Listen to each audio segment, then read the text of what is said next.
for you, one for me. Who gets number 3? You hear, you speak, you just never see.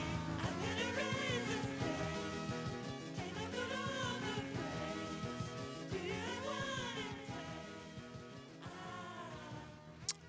Hello, colleagues of every kind and description. This is me, Paul Colby, and this is Public Affairs, Public Access, and tonight is the 18th of June in the year 2015 for those of you historians tapping into the database to figure out what went wrong or what went right. Because right here, right now, we don't know how it's going to turn out. Anyway, we editorial plural, us, being here tonight, always try to give all of you out there, colleagues one kind or another, a glimpse at things that are going on around town, around the globe, with emphasis on things that are being underreported or not reported at all, because other people, other organizations don't have the resources that I do, let's just put it at that, the resources to get to the bottom of some of these stories using highly confidential informants or, well, I can't really explain all of the techniques we use, but you're familiar with the kind of information we dig up on your behalf. And tonight will be just another circus of errors and a review of possibilities, because that's what we're here to do. Inform and, in some ways, enlighten now and then, in some ways. Anyway, that being said, we're going to start with a review of what's been going on around these parts, and then we'll spread out our focus and cover some larger issues. But around here, and I mean the state of Texas, one of the things that's just happened is that the governor has signed into law a bill that protects pastors. Yes, protecting pastors is important in the modern age because a lot of men of the cloth, and I suppose a few women as well, think that they are in a situation where their beliefs are being compromised in as much as they're being asked to do things that they don't believe in and that they believe they shouldn't be doing at all. Well, let me tell you, this Protecting the Pastors bill, which the governor signed after the men of the cloth descended on the state capitol, does some interesting things. Primarily, it says that clergy can't be asked to perform a ceremony they don't believe in, but it also includes, in addition to clergy, any sorts of religious institutions that might be associated with the person of the cloth, meaning day camps and whatever, you know. So, we know what this is about. This is so that people don't have to officiate at gay weddings. Right. That's what this is about, and that says in advance of some possible other ruling coming from higher up that says this is the law of the land, Texas has already been working to make it difficult for gay marriages to happen here. But the first thing that occurs to me is that if someone wants to get married, and if that starts to become a possibility, they're not likely to go to a man of the cloth who is opposed in principle. Not when there are other persons out there ready to make a buck and feeling differently about the situation, about traditional marriage versus these new civil society renditions, who will already perform such weddings. I'm sure you've seen signs around town like I have that indicate there are churches and individuals, actually I'm a minister myself, who will perform gay marriages. They'll even bake the cakes. And incidentally, while we're talking about that, you know, the real contest that got some of this underway, the momentum that we're seeing right now for a federal mandate of some sort, was the issue of businesses deciding that they didn't have to, for example, bake cakes that would be used at a gay marriage. Well, you know, I suppose that's a special case, but when you go in business for providing a service to a public, then generally speaking, things are a little different than if you're officiating at a wedding per se. I mean, we don't, for example, tell people that we can't sell them French fries because of their beliefs. But, you know, in the climate in America today, you just wonder how far some people want to push this as much as other people want to push for opening up the society and treating everyone with equal respect and equal legal protection. All of that being said, the surge here, well, it comes in two parts. One, Ireland just gave a blessing to gay marriage, and to great hoopla, to celebrations in Ireland. You know, they were out there on the leading edge, they were. And it's also expected now that there are going to be court decisions. Either the President of the United States or the Supreme Court is about to say something about this issue of gay marriage, not just civil unions, but gay marriage, its legality, and so forth. And we know that that most people have beliefs that are pretty firmly set at this point. They generally are rooted in whether somebody's outlook is conservative and in embracing only the traditional view of marriage, or if they think things need to be more expansive. Because, for example, there was a time when mixed race marriages were a real oddity, curiosity. There was a time when marriages between people of different religions, that raised an eyebrow. Not so much now. We seem to be, those of us who are expanding to include more. But this being said, the debate that's going on is fueled by some literature out there. You may have seen some of it. There's a book about the Supreme Court itself that came to my attention just recently. The Gay Supremes and the Road to Ruin. And the author of this book, Memphis Quabble, has some pretty strange beliefs. I'm not sure if he's suggesting that the Supremes, or some of the Supremes, are leaning in a certain way because of certain personal preferences, but you know, people can say just about whatever they want in a book. And for that reason, you will find even stranger explanations for why this issue of gay marriage is gaining steam right now. One of the oddest that I'm aware of is a work by a gentleman named Barnes de la Four, who believes that aliens have an agenda. I mean, extraterrestrials, not the immigrants that, you know, well, we'll probably talk some more about them later. Anyway, extraterrestrials, he thinks, and there are others who think like him, have a master plan, and somehow promoting gay marriage fits into some agenda about ripping up the social fabric, if you can get his drift. I frankly can't. As we say this now, obviously, there are cases out there already where people have pushed the boundaries of a normal marriage, mostly by marrying something other than another human. I'm sure you've heard about some of these things. The Cynthia Daub case is interesting. At least that's what we think her real name is, but a book has hit the shelves just recently, I Married a Train Wreck, and it's under a pseudonym there. But we know it's Cynthia Daub, I think.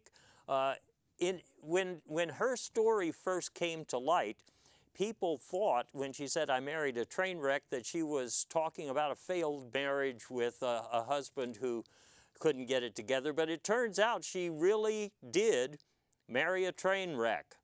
She married a train wreck. And if you're more interested in this story than what I've said so far, then I'm sure there's somebody out there on the internet who's dug deeply into this question. Or another question similar to it, you know, the guy Rudolf Feist. Rudolf Feist was one of the first people to marry an appliance, and it was a typewriter, actually. He was a writer of sorts. He didn't write his own biography for a number of reasons, but anyway, things didn't work out with the typewriter. He ended up divorcing that and marrying a washing machine, and I think an air conditioner, and God knows what all. Some of that is covered in Cynthia Dobbs' book, but that's a bizarre case too. And there's a really strange one that's probably going to wind up in court soon because it involves a guy who is now married to a robot. And you'll probably see a court ruling on this because his wife is taking him to court. It's some kind of custody issue or wanting half the money or something. I really haven't been able to find out what's at the heart of it, but she is claiming that he is now married to another female, and he is saying, no, he's not, because it's just a machine, it's a robot. He's now married to a simulated female, but she's entirely mechanical, and as a matter of fact, it's not the robot he started with. He's had to use some spare parts to make her work out, but it's strange when we start pushing the boundaries of marriage like this. So some people do have a point in being worried, but this whole idea of protecting pastors, you know, it's about protecting religious beliefs, and there are other religious beliefs out there beyond gay marriage that certain lobbies are probably going to now start promoting their own interests with respect to the legal procedure. What do I mean? Well, for example, you may have heard of the Travelers. This is a fairly small religious body, but these people, they drive around a lot, but they do not respect the authority of any sort of traffic signal, a stop sign or a real flashing light, nothing like that.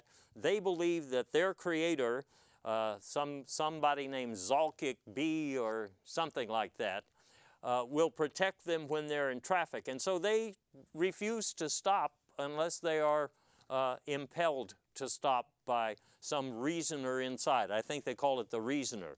These people have been asking for rights, mostly in Miami and Fort Lauderdale and a few places like that, but it could be unusual if they ask for more rights. Now another group, well, it's calling itself a religion. I think it's a group, but the Cows for Concern is a larger religious cult.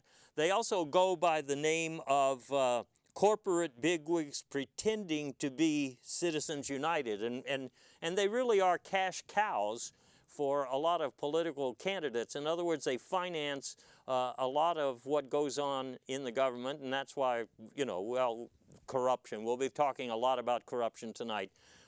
We have corruption because of these people, but they have a religious belief, they say in a court proceeding filed, I believe, in Alabama, that it is against their religious beliefs to say who they gave money to. They won't disclose their contributions.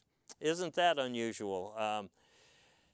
Just when you thought that campaign finance was a possibility, well, not if these guys get their way. And another religious group that really bothers me is the Church of Non-Scientology. These are some folks who they just don't believe in any of the main understandings of modern science. They just deny them, and, well, come to think of it, they probably won't be asking for any special religious favors because they have control of the entire Republican presidential candidate field, don't they? Anyway, We've talked a lot now here about this issue of protecting the pastors and why they're protecting the pastors and the religious implications beyond what we know now and the marital implications beyond what we know now. But even though Texas could protect pastors with legislation, our good servants in the legislature decided, and the governor added his 2 cents, that we could not protect our pastures, those are farmlands, from being fracked upon, if you know what I mean. Denton tried to do it. You see where they got.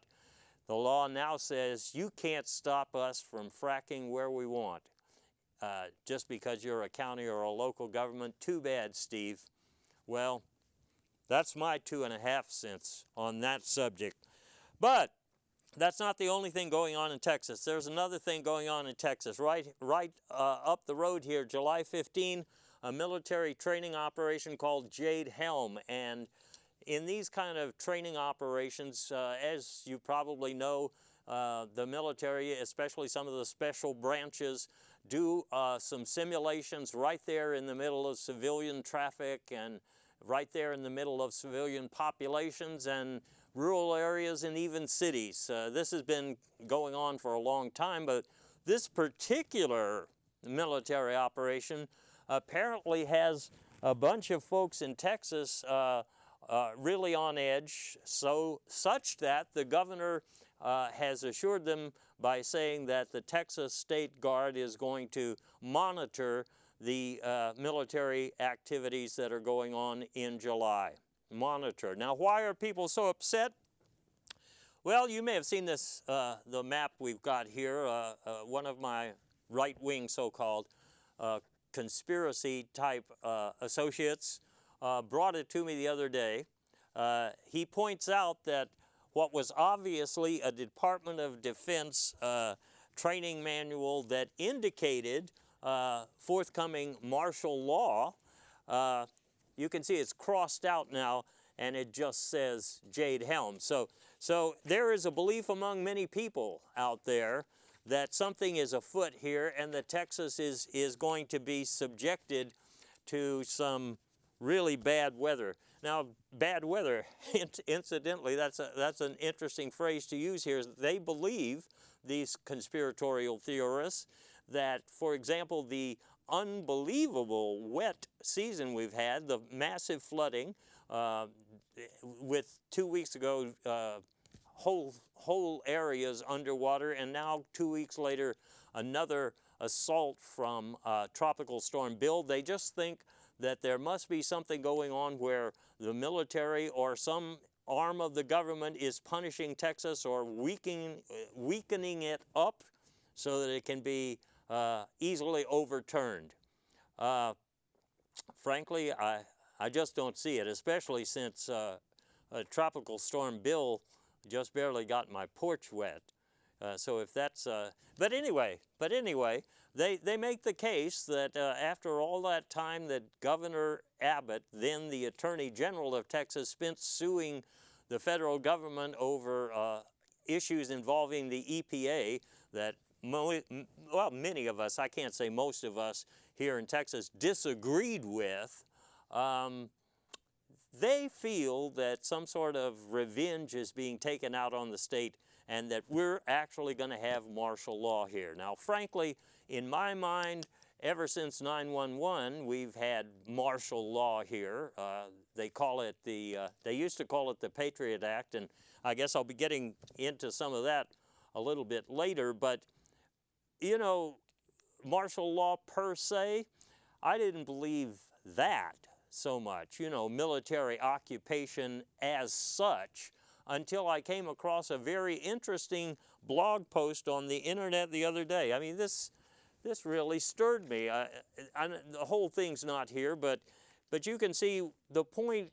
Someone is writing, and I'm not going to name the state. I don't want to alarm people. I'm not going to tell you where the military has already taken over, but they're saying that life here is not so bad. They did take the guns away.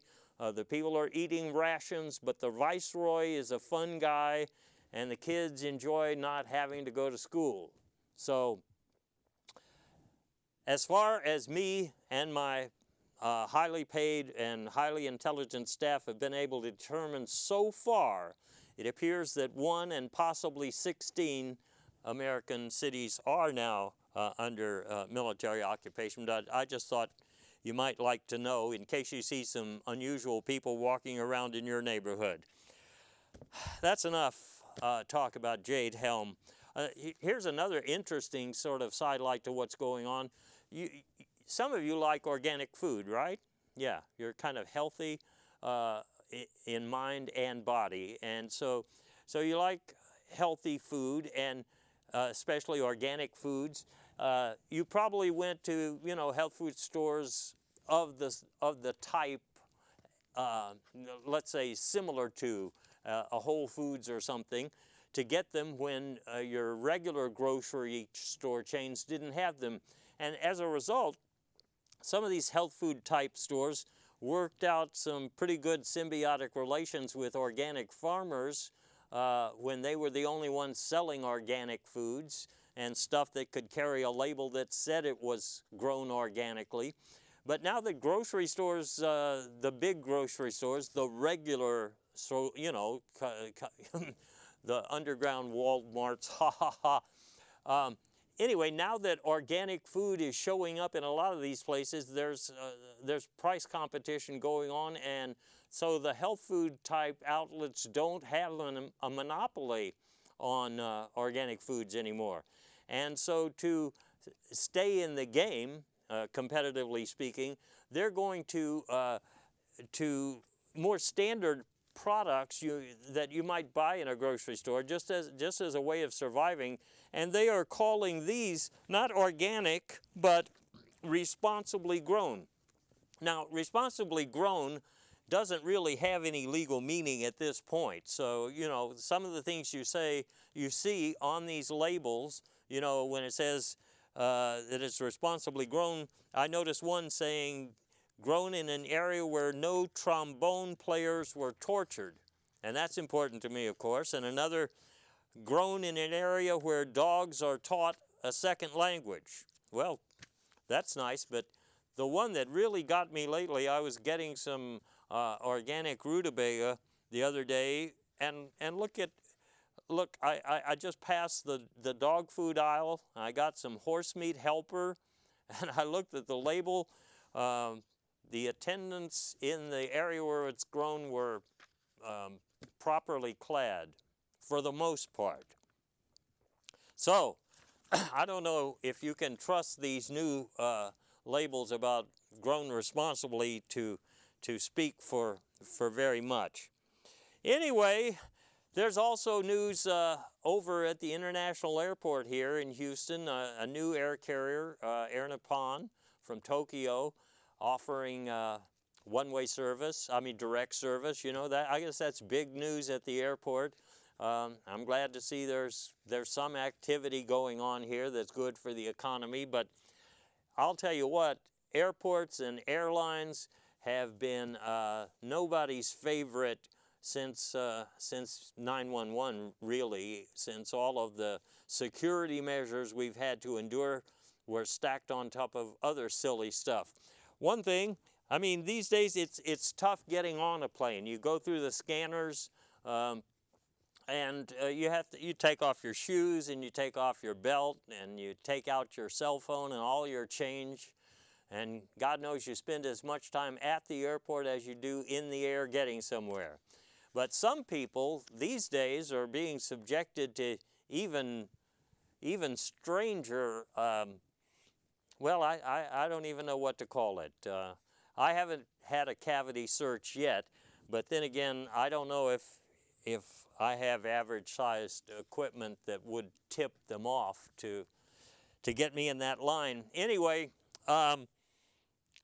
one thing, some people complain the airlines have just priced themselves out. Even when oil prices went down, did you see the price of the fuel surcharge going down? No, you didn't. And when you get on a plane, you get crammed in like your sardines in a can, to use that old expression. On my last flight out to Pittsburgh, researching one of these subjects for you, I happened to take a look at what it said there, the occupancy on the wall. Only 24 people were supposed to be on that plane.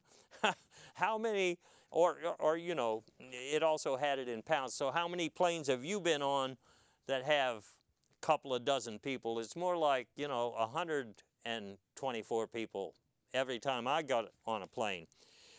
So airlines, because of all this bad PR, because people are kind of testy about having to even be on an airline, they're offering some specials these days. And here from an internet site, I'm not going to name the airline. You can look it up if you want, and you probably have even thought about some of these, but I got to warn you about some of these fares. The Wing It fare, that's a popular one on Houston to Dallas flights now. But the Wing It fare, you should bring a sweater because you will be riding on the wing. Now you do have something along the lines of a seat belt, more or less, but I'll tell you, those things move pretty fast and it's not very comfortable. Not comfortable at all. Another fare you may have noticed, it's a lot cheaper, the I Can Hold It fare. Well, most of your air travel today, if you get anything to eat at all, it's peanuts. So there's not very much dinner on a flight, and some airlines, to save you money, will offer you the chance to fly on a plane that has no restroom facilities.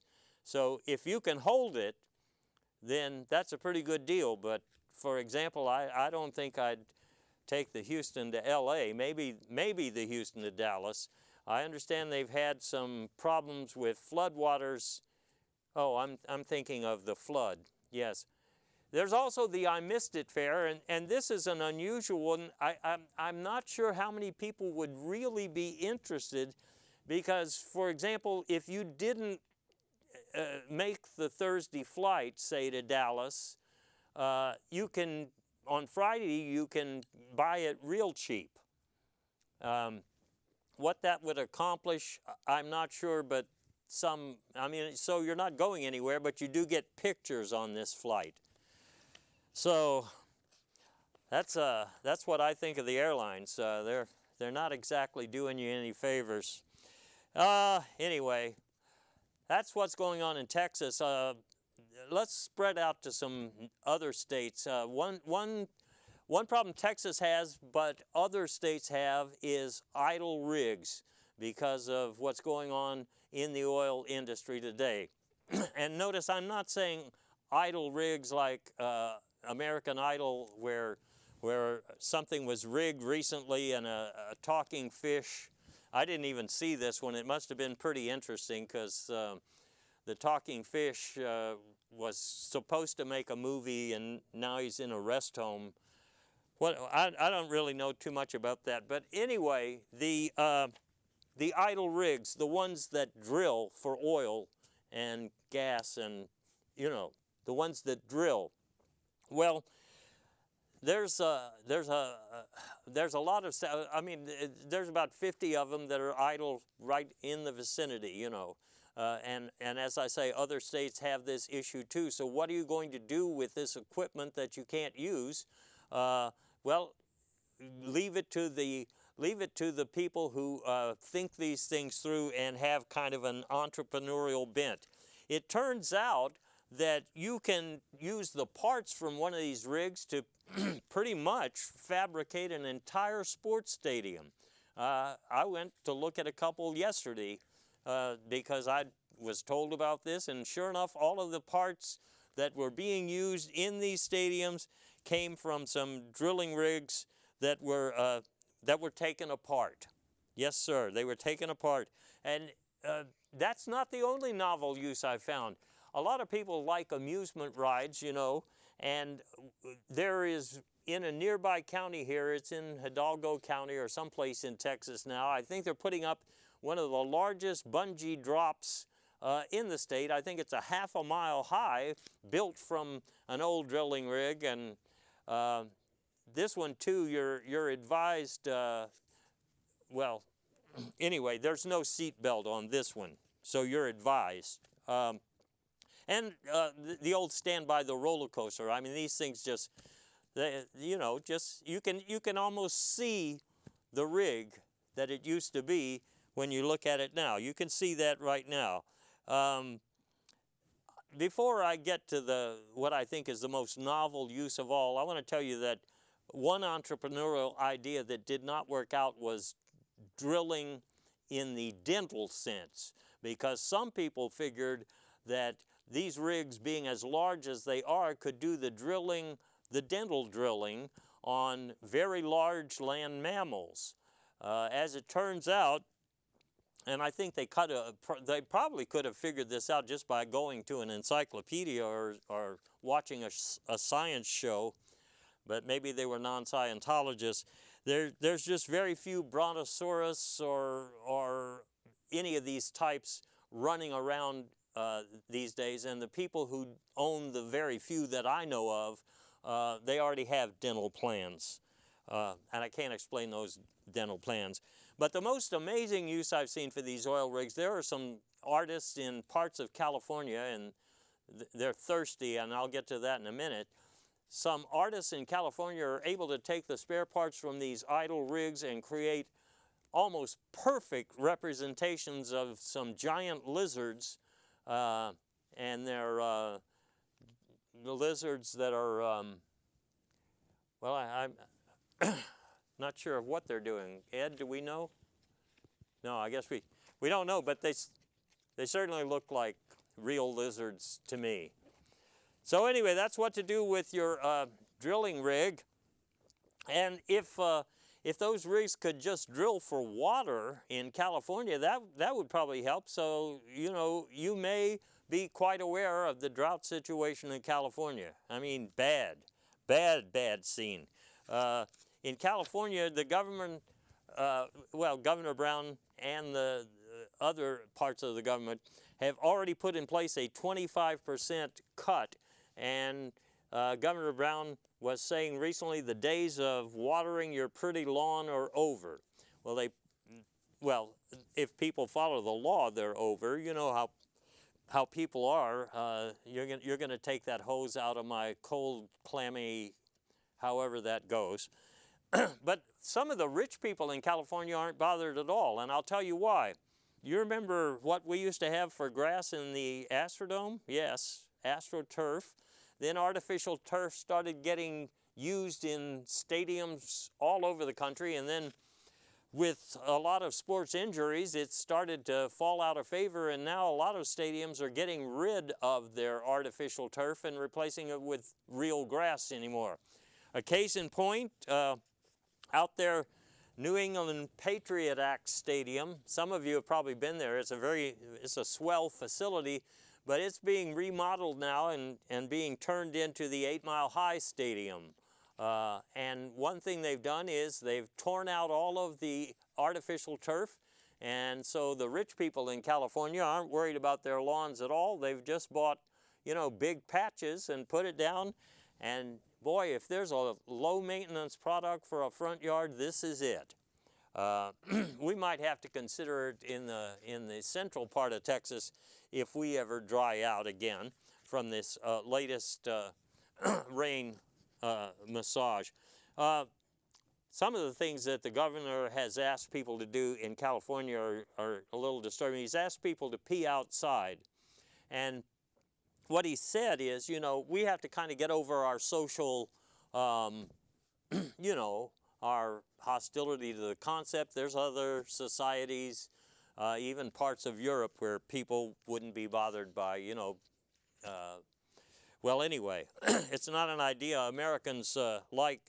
But since Americans are thirsty, and the ones in California are going to have to do certain things with their water, you know, not only drink it, but bathe and whatever, the governor has urged them to start moving to non-water-based liquids.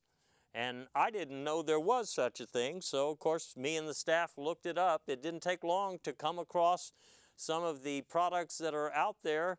I guess some health nuts are the ones who who created a market like this in the first place, but right now you can get plenty of these non-water-based liquids. They're expensive, but if you want to change your diet and move in that direction in anticipation of a drought, you know, kind of practice up for it, well, you can start buying them, mostly online, of course. Another thing the governor did that I don't understand, he's initiated a ban on surfing. What that will do, I'm not sure, unless they have in mind some massive desalination project that nobody knows about, or that failed because the drilling rigs sank, or whatever. But anyway, I don't think that keeping people from surfing is going to have a whole lot of effect on that crisis. One thing that might help is if some of that junk water from fracking could be distilled into real drinking water, they'd be better off. Here's to you, California.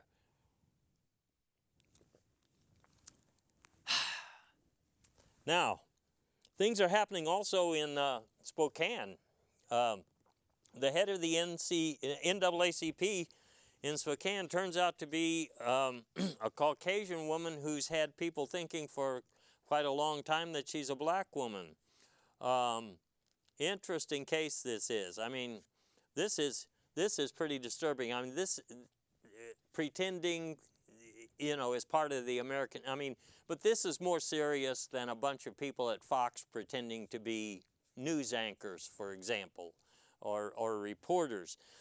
This kind of goes against the grain in many ways. One thing here that Rachel Dolezal has started is a kind of a backlash among people that really don't have any choice.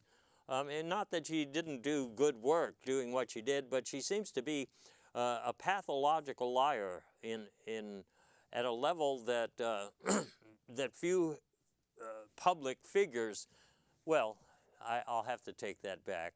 We do in politics have some, but as I say, this is a different ball of wax entirely.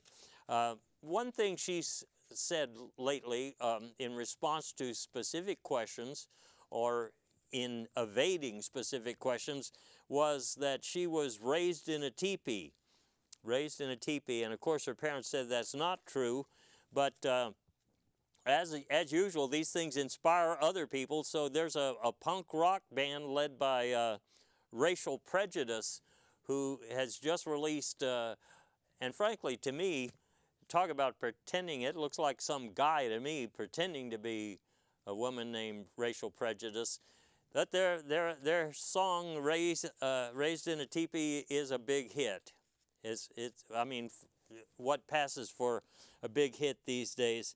So anytime one of these things happens, somebody starts using their creative nonfiction to change their past, then copycats will take something that's bad already and make it worse. And if that weren't enough, you know, one of these comments from her that really got to me, I mean, this was once again in response to a question that she was evading. She was specifically asked, what is her race? And she said, human.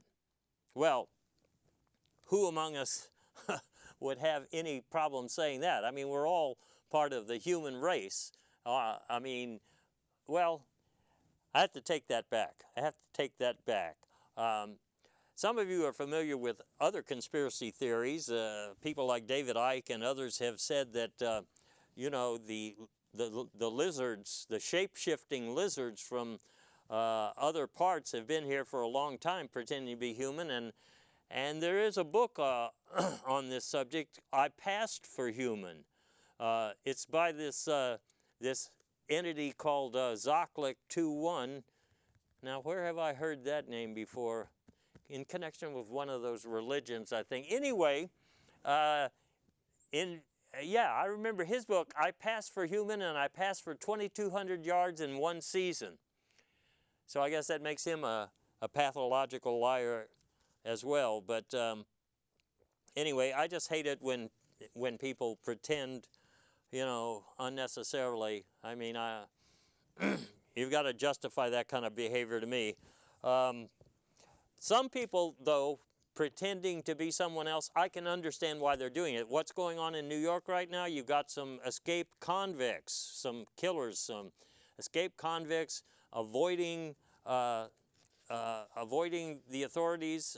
Somehow they're hiding in plain sight, I suppose, and they're probably, well, first of all, before we talk about the disguises they're probably wearing, there's a lot of talk that they had help, from a particular woman who brought them things and set it up, and her husband is threatened with being killed if they got out, et cetera, et cetera, et cetera. But, I don't think they necessarily needed any outside help, because when I was walking the dogs the other day, I looked up at a blimp, and the messages they have up there, this one was talking about going to the website leaveprison.com for details on how you can break out of prison, and I checked it out, wasn't too expensive. Some of the courses were only like $19.95, so I suppose the guys in prison could just download them if they've got $19.95. And anyway, once they get out, to keep from being captured, they have to pretend to be somebody else, i.e., they have to come up with disguises. And there's the famous case of Rodney, I forgot his name, Rodney something, and his wife Stewart, who escaped from a New Mexico prison and disguised themselves as lizards, and they actually sat right there on the wall of the police station for weeks, nobody realizing that's who they were, until finally all the frenzy died down, and then they just left. That's one of the most successful disguises I've ever heard of, but not the only one. There was another couple, and I forget their names, but I did find the picture on the internet the other day. One convict in particular escaped disguised as a cow, and I forgot what his partner was disguised as. But in this picture, for example, I bet you can't tell which one is the escaped convict and which ones are the real cows, because and incidentally, on the leaveprison.com site, they had all sorts of disguises available. The one I like the best, because this happened in an office complex where I worked. We were way high up, about 40 floors up. Turned out that there was an ex-convict. He'd been on the lam for 10 or 12 years already. He disguised himself as a falcon, and he stayed up there pretty high off the ground. He could always see where law enforcement was. While they were looking for him, he was able to observe them, and observe them without being noticed himself. So I hope they catch those guys, but understand that, well, escaped convicts, they'll do anything to stay out there. By the way, before I close this discussion of, breaking out of jails and prisons, there's something I want you to keep in mind. It was brought to my attention the other day that a startling percentage, something like 11% these days, of the people in prisons and mostly jails are people who broke in, not out, because they are homeless and no future. So they figure this way they at least get shelter and then food and water if they break into jail. Although in California, of course, they wouldn't get water necessarily, but anyway. Well, on the national scene, the biggest news and what's disturbing to me most is that the Patriot Act is supposed to have gone away, and there was a giant public push. I guess a bunch of you, my friends out there, were part of that push, and it looked like we were going to get it dumped out you know, the whole thing. But to no avail, these efforts, because it got replaced now with the USA Freedom Act, the Freedom Act. It's kind of hard to tell the difference, but those who have looked at the bill real close think it's worse. You may not be able to look at it that close, though. Try to go online like I did. See what you see there on the cover? That's right, friends. The act that's out there for you to read may not be the real enchilada. You see what I'm saying? But it's disturbing. That's what it is. It's disturbing to me. The main thing that they seem to have done here in the Freedom Act version of the Patriot Act is to turn some of the dirty business over to corporations. In other words, they have to go ask the phone company for your records instead of doing it themselves, they being the NSA, the CIA, the FBI, and the 11 other unnamed and unknown to most people agencies that are tracking every aspect of your life. But yeah, that's an improvement, giving it to the corporations, isn't it? I thought you'd agree with me there. I want to tell you what I was able to find out, because even though you can't see the whole thing, my staff was able to get some bootleg copies of the real law. And one thing I notice is that right now things are pretty personalized. They're pretty personalized. In fact, here I went to the deep web, tell you the truth. Most of you maybe have heard of that, but you haven't actually been there. And I turned up almost by accident in a word search my own surveillance instructions that are part of this new USA Freedom Act. And I was disappointed that, well, I mean, it's these days, if you're not under particular surveillance, then you're pretty much a nobody, So I was disappointed that I could only find 4 amendments to my previous surveillance package here, but they are, they're not nice. I mean, for one thing, anytime I go cruising, I know that I will be photographed, and they also will rework the wiring in my automobile after every oil change. I guess that's because they have some primitive system that one of my spark plugs must be messing up. And in other words, as they try to wire me for sound, anyway, I encourage you to go take a look there at your own personal surveillance file if you can find it. You may not be able to. Now, there are some provisions in here I want to warn you about, because you probably haven't heard about this. You probably just hear the regular stuff that they tell you on the nightly news about what's new in the Freedom Act, but not the bad news. Now, it's going to be kind of a criminal and a treasonous act, the sort of an act of a terrorist, if you badmouth certain people using certain language, and this starts about June 1. So, for example, if I wanted to call Dick Cheney, say, for example, a jerk bottom or a fart wheel or, a relic of a sick era, then I better get it out of my system by September 1st, after which time I would be committing some sort of an act that I guess Ed Snowden hasn't gotten around to printing that. I bet he knows about it, though. And I bet one reason that they pushed him to the brink is probably, and treated him so badly, is that he called somebody a jerk bottom. I mean, that's my bet. I can't prove that. Anyway, that's not all the bad news. I mean, used to be they would only watch certain people who are actually dangerous. Now they're kind of expanding their net, so to speak.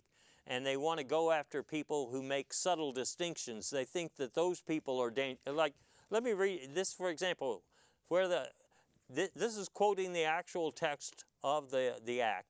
So, for example, a whale and a catfish are pretty much the same thing, and people who make unnecessary subtle distinctions need to be monitored since their behavior and their beliefs, and then it trails off. The rest is redacted. But I personally, I'm worried about that because I make a lot of distinctions. For example, I think my refrigerator is somewhat different than the little cooler that I take with me when I want to booze it up at a football game, or, you see what I mean? So I make some of these distinctions. Anyway, that's on the national scale. Another thing on the national scale right now, women on currency. Yes, the possibility is there that one of our $10 or $20 or $50,000 bills will have women on it, and I guess that's pretty good news. So when this first got mentioned, a lot of people were saying, well, what we need is like someone like Mother Teresa should be the first woman on our official currency. Of course, those people probably were not reflecting on the fact that Mother Teresa is not an American as such. Okay? So while it might be a good idea, well, the discussion has since then moved on to something like Mother Nature, okay, as a universal female symbol. But frankly, I think there's too many sides to and aspects to Mother Nature. They don't really work on paper currency so much, and besides, that's why we have so many stamps with nature pictures. I think Mother Nature is fine with that. The same people who are protecting themselves against gay marriage also are a strong lobby for making sure that whatever woman gets on our currency, she is fully clothed, or they, if there's more than one. Since the government is interested in new currency, by the way, I submitted some of my own bad hair pictures. I mean, I figure maybe they'll take bad hair pictures too, and I can be part of the lousy $1 that people spend on ridiculous things. I mean, spend a lousy $1 to get just a bottle of some of these non-water liquids and stuff. So anyway, but eventually we'll get some currency that has women on it, or maybe inanimate objects. I mean, a lot of people would rather have robot parts on their currency, and I don't really have a strong opinion. I mean, if it works for them, pretty much, but I'd put that on the 50,000s dollar bills. And there's another scandal going on, FIFA scandal, yes sirree, world football. Some people might wonder why our attorney, ours is not the only actual action against this massive football organization, but we might wonder why the United States is going after FIFA. Well, obviously, plenty of good reasons, I mean, in terms of corruption, etc., but I believe it's because it's easier than dealing with our own white-collar criminals, on Wall Street, where, they're basically cash cows for both the Republican and Democratic Party. And so they get, a ticket, free ride, get out of jail free. Probably shouldn't mention that in the context we're discussing it, but they do seem to get a free ride, don't they? Anyway, I guess that's why the AG went after FIFA. But you know what happened? FIFA's president, Sepp Blatter, resigned. And that excited a whole bunch of Republican presidential candidates because they are not doing very well in the polls at all. Nobody seems to be interested in coming to their speeches. They're not very well attended. And so the first thing that they thought is, hey, let's see, maybe we can run for president of FIFA, if not the U.S., huh? And that might work, but these numbers, they really are anemic. I mean, if you look at all of these candidates, and for God's sakes, that's a lot of candidates, everybody's numbers are anemic. I mean, starting at a 10% approval down to Ted Nugent at the bottom, dragging it down to a 0.2%. So these guys know it doesn't look like they're going to get themselves elected with numbers like this. But they have their strategists, you know, their brain trust, the people who go in there and figure out what to do when things are really bad. And this turned out to be one of those simple numbers games where it was easy to turn everything around just with a change in perspective, because these guys decided that if they run all together as the Sweet 16, then their approval rating, just add them up, goes up to about 85%. And when you have that kind of numbers, well, things are looking a whole lot better on this side of the street. So expect that, and if you think I'm just speculating and feeding you a line, well, they played the trump card just the other night, didn't they? Ha ha. Other big thing on the national agenda these days, Obama's trade deal. There was resistance to it, I think, from some people who misunderstood and thought it was a trans-Pacific partnership, you know, another one of those gay marriage type tricks. But they got past that. What they found out that I think has made a lot of people try to stop this in its tracks is that this is really about trading. In fact, there is a Pacific, and I won't identify this country, but they want to trade this, our Palm Beach, for this little shanty town somewhere where they manufacture, they manufacture some sort of sweaters. No, I don't think it is. Anyway, nobody wants to trade that for that.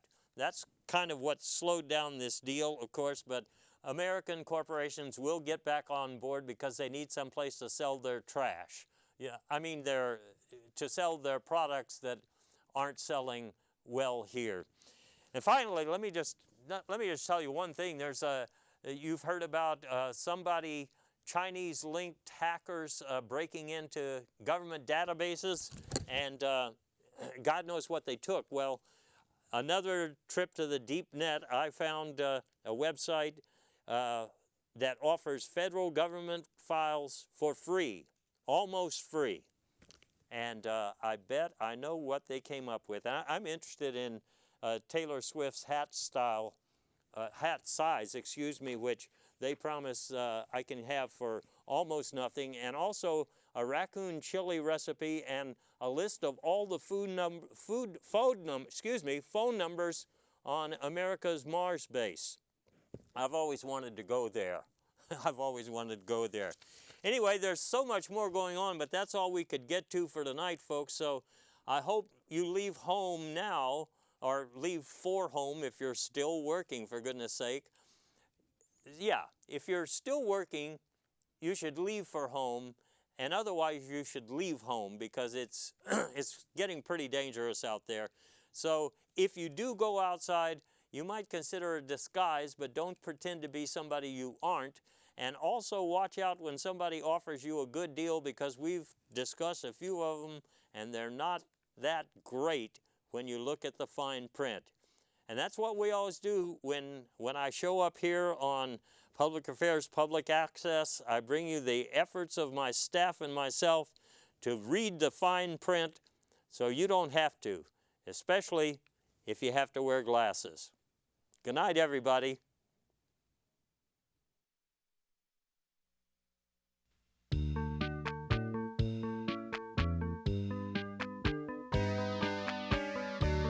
Picture yourself and 213 of your close friends on a slow boat to China. The suit that you're wearing has cantaloupe stains. Yuck. And suddenly, someone is serving you papers. And who knows what he has for brains? I certainly do not. Incidentally, over there by the statue